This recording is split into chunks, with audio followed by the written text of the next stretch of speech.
ഇന്നിവിടെ ഉണ്ടാക്കാൻ പോകുന്നത് ഡിന്നറായിട്ടും ബ്രേക്ക്ഫാസ്റ്റ് ആയിട്ടും ഒക്കെ നമുക്ക് ഉണ്ടാക്കി കഴിക്കാൻ പറ്റുന്ന ഒരു വെറൈറ്റി ദോശ റെസിപ്പിയാണ്. ഇത് ഡയറ്റൊക്കെ നോക്കുന്നവർക്കൊക്കെ വളരെ ഉപകാരപ്രദമായിട്ടുള്ളൊരു ദോശ റെസിപ്പിയാണ്. അതിന് വേണ്ടിയിട്ട് ഞാൻ ഇവിടെ 1 കപ്പ് ചെറുപയർ പരിപ്പാണ് എടുത്തിരിക്കുന്നത്. അത് 2 മണിക്കൂർ കുതിർത്തി വെച്ചിട്ടുണ്ട്. ഇതൊരു മിക്സിയുടെ ജാറിലേക്ക് ഇടാം. ചെറുപയർ പരിപ്പിലേക്ക് ഒരു ചെറിയ കഷ്ണം ഇഞ്ചി ചേർക്കുന്നുണ്ട്, ഒരു 2 പച്ചമുളക് ചേർക്കുന്നുണ്ട്, കുറച്ച് കറിവേപ്പില ചേർക്കുന്നുണ്ട്, അതോടൊപ്പം ഒരു ചെറിയ സവാള ചേർക്കുന്നുണ്ട്. ഇതിലേക്ക് വളരെ കുറച്ച് ജീരകം ചേർക്കുന്നുണ്ട്, ഒരു 1/4 ടീസ്പൂൺ ജീരകം. നല്ല ജീരകമാണ് ഞാൻ ഇതിലേക്ക് ചേർത്തത്. ഇതിന് ആവശ്യത്തിന് വെള്ളം ഒഴിച്ചിട്ട്, വളരെ കുറച്ച് വെള്ളം ഒഴിച്ചാൽ മതി, ഒഴിച്ചിട്ട് ഇതൊന്ന് അരച്ചെടുക്കാം. ചെറുപയർ പരിപ്പ് ഒന്ന് അരച്ചെടുത്ത് വന്നിട്ടുണ്ട്. ഇതിലേക്ക് ഒരു 2 ടേബിൾ സ്പൂൺ തൈര് ചേർക്കുന്നുണ്ട്. ഇതിലേക്ക് ഒരു 2 ടേബിൾ സ്പൂൺ റവ ചേർക്കുന്നുണ്ട്. വറുത്തതോ വറുക്കാത്തതോ ആയിട്ടുള്ള റവ ചേർക്കാം. ഇതിലേക്ക് ഒരു 1/2 ടീസ്പൂൺ പഞ്ചസാര ചേർക്കുന്നുണ്ട്, 1/2 ടീസ്പൂൺ മഞ്ഞൾപ്പൊടിയും ചേർക്കുന്നുണ്ട്, കായപ്പൊടി ചേർക്കുന്നുണ്ട്.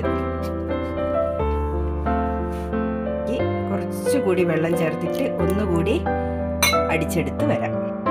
ഞാൻ ഇവിടെ അരച്ചെടുത്തിട്ടുണ്ട്. ഇതൊരു ബൗളിലേക്ക് മാറ്റാം. ഈ ഒരു കൺസിസ്റ്റൻസിയിലാണ് അരച്ചെടുക്കേണ്ടത്. ഇതിലേക്ക് ആവശ്യത്തിന് ഉപ്പ് ചേർക്കാം.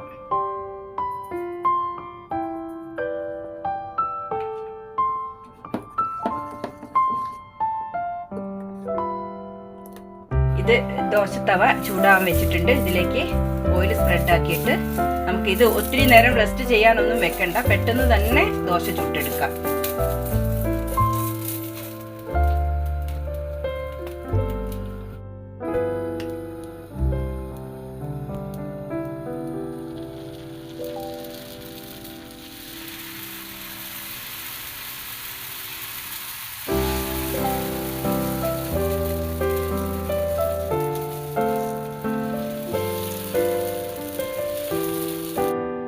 ദോശ മൊരിഞ്ഞ് വരുന്ന സമയത്ത് കുട്ടികൾക്കൊക്കെ കൊടുക്കുകയാണെങ്കിൽ കുറച്ച് നെയ്യ് ചേർത്ത് ഉണ്ടാക്കുന്നതാണ് നല്ലത്. ഞാൻ ഇവിടെ കുറച്ച് നെയ്യ് ചേർക്കുന്നുണ്ട്.